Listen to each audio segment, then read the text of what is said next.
What up, and welcome back to my YouTube channel, Everything Black with the Real Dwight Thomas. We're back today with another reaction video, but this time we're going to be reacting to a video that went viral. It's a video of a mother and daughter talking about gentle parenting and what we call gentle parenting today versus the old school parenting style. So on TikTok, y'all asked me if I can make a reaction video, and we're here with it. But I just want to make a disclaimer. The original conversation did not start off talking about parenting. They started off talking about IVF and why women should choose to do so if they want to have a kid and don't have a male suitor.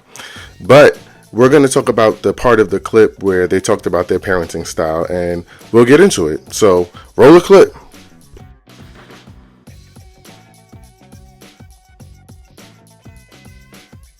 Make a conscious decision about that child's life and that child's upbringing right then and there. Because one thing I had to be mindful of and realize and commit to myself is this. I have a responsibility to you as a parent. Damn whether or not I wanted a pair of shoes, damn whether or not I could afford, to buy you something, and then I could afford everything I did. I had to make. That was a priority. You and your sister were priorities. Yeah. Parents have to realize that your kids have to become a priority in every aspect of your life. So you, as a parent, you got to take a back seat. Your wants and desires. Your wants and desires got to take a back seat. And that's just life. Whether it's your wants and desire to go out partying, whether it's your wants and desire to go shopping, whether it's your wants and desire about where you live, the schooling, all of those things are important. Children have a right to all of those things. Yeah, because they didn't ask to be here. Absolutely. Well, with that, don't you feel like that parents should take on the responsibility of their children just a little bit longer because we didn't choose to be here?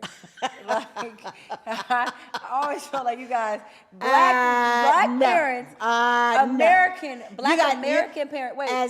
American parents are the only culture, even white American parents don't do this. Y'all kick y'all kids out at 18, if you lucky. Some of them get out at 17, 16. Like, as soon as you start smelling yourself, you damn near got to get out their house. You got 18 years to get it. Unfortunately, that's why have you noticed that some other ethnic parents killing their children killing them after they living in the house with them 20, 25 years, 30 Not years old? ethnic. Yeah. Bland. I don't care. Not the ethnic ones. Not like Caribbean Americans. Whatever. It happens. You know why? Because there's only one grown person can live in a house. Grown kids and grown parents can't live in the same household together. But do you think, as an adult, do you really think that you're grown at 18? No, you're not grown at 18. Exactly. But guess what, though? You're not really grown to like 21. That's right. But guess what, though? Those years of growing, to get grown, you need to be in an environment conducive to learning how to become an adult. That's what college is for. That's what post-education is for. That's what someplace else other than your mama's house is for. Because let me tell you something. I disagree. I feel like if you don't. No, let me tell you something. Let me tell you why that doesn't work. You went to college. Yeah. You came home a couple times. You stumbled in my house. And I'm up 11, 12 o'clock, 1 o'clock work. Can't go to sleep now because I'm waiting on you to get in the house. You come stumbling in there. You drunk as Cooter Brown, and I'm saying, Sabrina, what's wrong with you? Oh, my cycle. Knowing you're lying. Knowing you're lying. You done threw a ball over the damn bathroom. Oh, my cycle. And I'm telling you, ain't no damn cycle. You're drunk. You cannot come in my house that way. So if you feel like that's what you want to do, you need to be under your own roof doing it. And I made that very clear.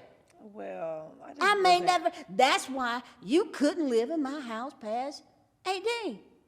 Because you want to do what you want to do, and it ain't going to be that way. So let me just pause right there and say that I 1,000% agree. I feel like when you turn 18 or when you graduate high school, there's experiences that you need to start to experience as a young adult. And some of that is like drinking, having sex, all the things that are normal for a young adult to do. However, you can't be doing that in my crib. You know what I'm saying? And to her point, like I, as somebody who went to college, and I'm not gonna lie, most of my freshman year I was lit, and we wasn't just lit once or twice out the week. Most of the week we was turned. And so when you get to college, you're able to do things and experience things that young adults should be experiencing. Whereas you can't come up in my crib drunk like that every day. You know what I'm saying? And then a lot of times, like, that requires you driving. How are you getting home to the crib? Does that mean you're going to drink and drive? College is designed to be a safe space for young adults to experiment.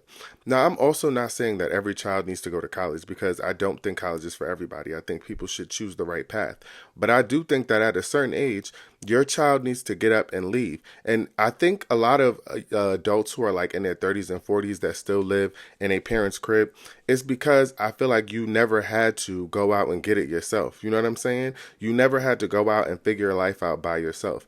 And I do think that there's a sense of codependency. And I do hear a lot of this like new generation. And again, I'm not saying that gentle parenting is wrong, because I agree with some of it. But this new generation is kind of like, kicking your kids out is dead wrong. Like, forcing your children to leave before they're ready is dead wrong. I feel like at a point, you have to allow your kids to find their own identity and find their own way. And that's exactly what college is for.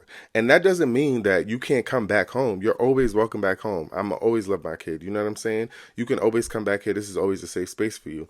But you need to leave after you graduate high school to go experience life. And I just think that a lot of kids now are saying that black parents specifically are a bit too harsh on this. And I don't necessarily know that I agree with that. Like, I'm with mom on this take, because how long are you going to stay in the crib? When do you figure things out for yourself? When do you begin to learn life lessons on your own? You know what I'm saying? And as a parent, you're always still going to be there for your kid, but that don't mean it needs to be up in your house. So I just want to start by saying that, but let's continue. Roll the clip. And it was always a dictatorship in my house.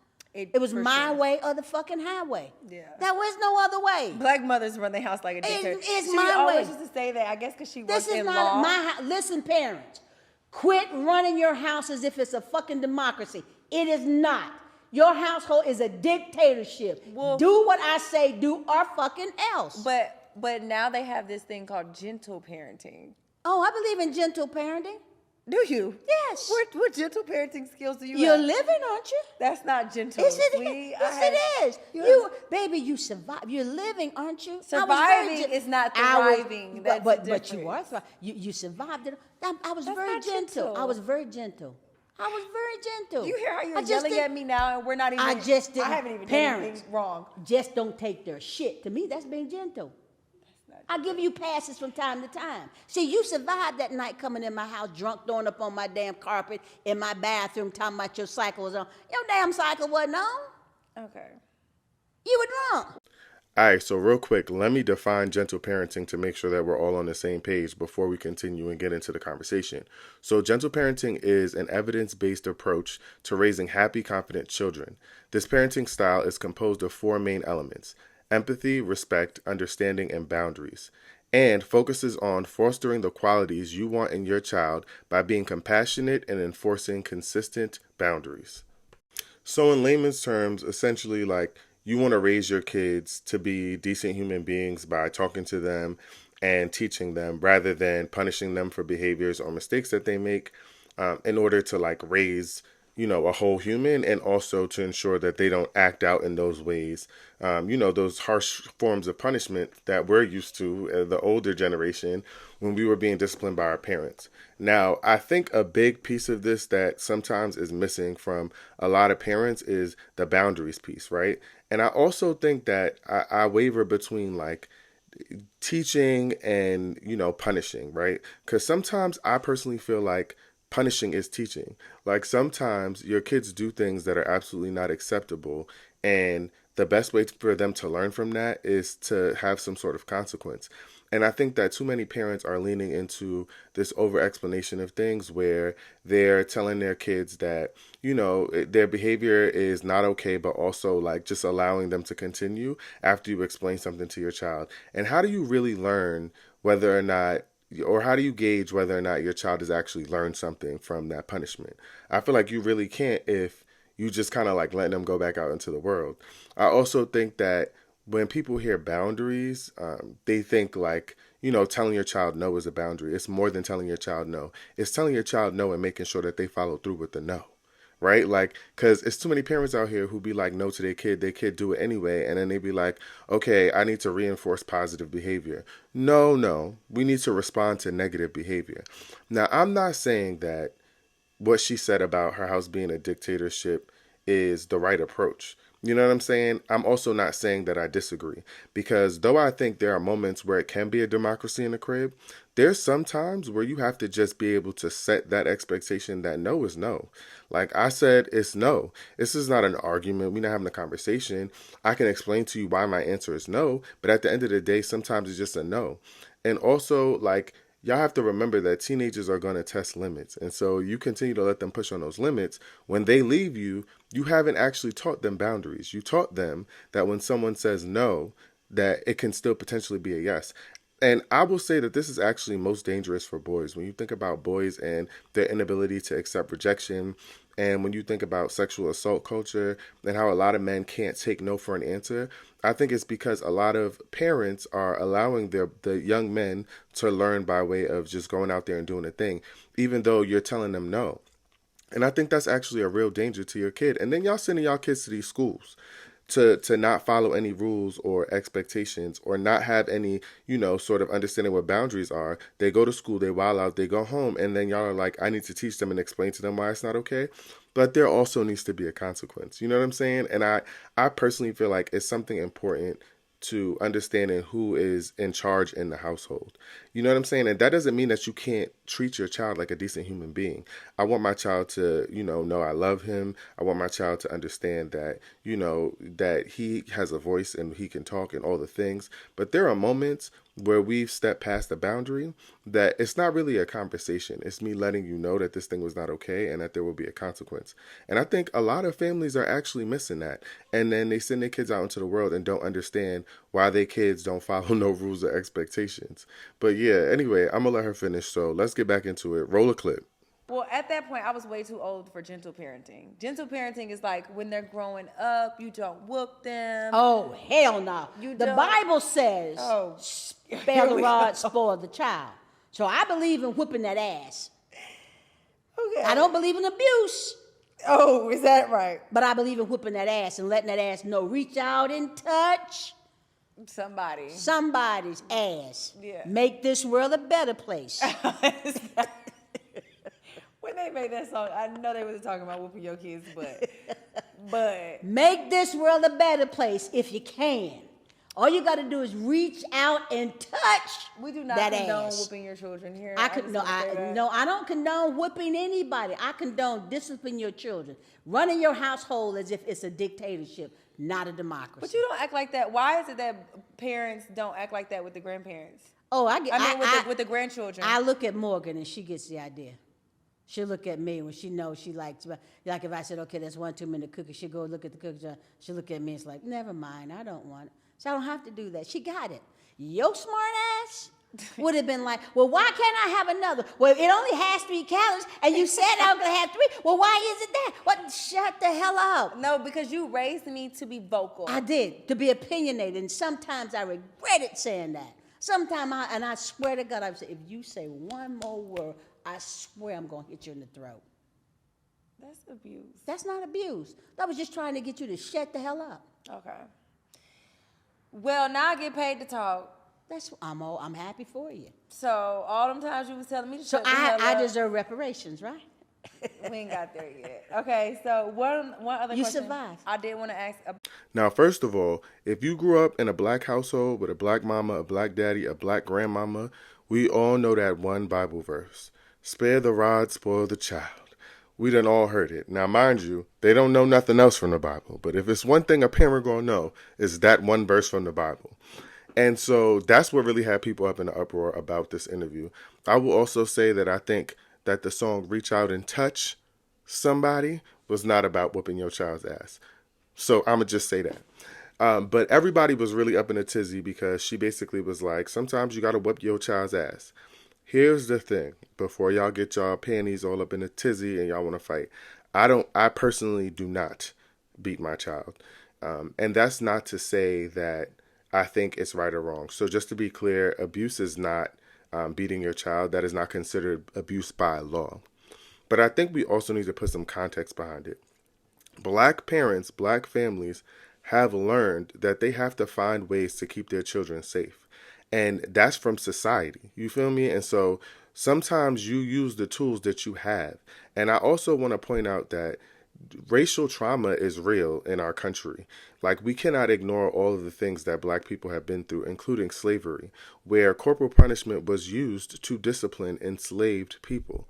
And so, though we don't love that as an approach now, it is something that we've been taught or that has been handed to us in ways that have been problematic.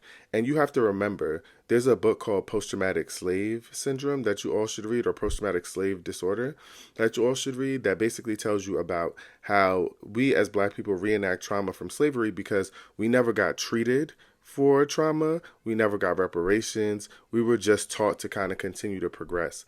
And as black parents, there's a need to keep your child safe. When you watch all the shit that's going on around us in this world, you're terrified for your child's life. And so we don't get to send our kids out to the world to just be free and hope that it all works out. We have to take a whole bunch of things into consideration, and one of those things is their safety. And so sometimes we use things that are maybe not the best ways to reprimand our children, but I do not think we can have that conversation without talking about the historical context, which is where that practice actually came from. And that's one. Two is that I do think that in a lot of ways, and I think it's kind of funny, right? Like, sometimes you look at your kid and be like, I need you to close your mouth before I have to chop you in the neck. And I'm not saying I chop my child in the neck, but sometimes you got to say that because this is giving too much. You know what I mean? And I feel like people then take that and run with like this act of abuse, or that an adult is abusing a child, but that's not always necessarily true. I think there are also cultural competencies or cultural aspects of it that we ignore when we talk about the ways in which black people communicate with their kids and with their families, right? I think some of this gentle parenting approach has really come from a lot of white folks. And I think there's an erasure of how black people interact within a family dynamic. Black people and family is not the same as white people and family. And so we cannot just adapt to, or take in everything that they're saying. And there is a part of gentle parenting that tells you that gentle parenting is not permissive parenting. So permissive parenting is kind of where you don't have boundaries. You over-explain things to kids. But I do think that the ways in which black people explain things to their kids can sometimes be seen as harsh, rude, or cruel. When that's how we talk. You know what I'm saying? That's how we interact. Now, I want to make this crystal clear. I'm not saying that beating your child is the right approach. I actually agree with some of what they say about gentle parenting, which is like, beating your child only reinforces that when your child is frustrated, that they should go out into the world and hit somebody as a response to their frustration, and it doesn't build frustration tolerance. However, I also understand that there are moments where things are so extreme that happen, and parents are humans. And I think that, you have to be conscious, but you also want to make sure that your child feels like a complete human. But that also comes with setting clear boundaries. I do think that there needs to be a person in the household who's understood to be in charge. I do think you can explain things to your kids. I think the problem is when there's too much over-explaining and there's not a consequence for a behavior that we know is not correct. And then you see a lot of times they send, and when I say they, they send their kids out into the world, and they cannot take any sort of like adversity, and they do things like shoot up schools or attack people, do hate crimes as a result of them not being able to cope with frustration. So I think there's a clear balance that needs to happen. I don't think she's completely wrong, and I also think like she's giving me black auntie, black mama, like. And we can't discount what learned behaviors we all have had throughout our growing. And I think that as black people, we'll continue to heal and continue on our journey to find other ways to discipline our children and to, teach our kids to cope effectively. But I also think that we have to have a conversation about the historical context as well. So yeah, y'all ask for my reaction. This is my reaction. Let me know what y'all think in the comment section. Like, subscribe, all the things. And yeah, roll a clip.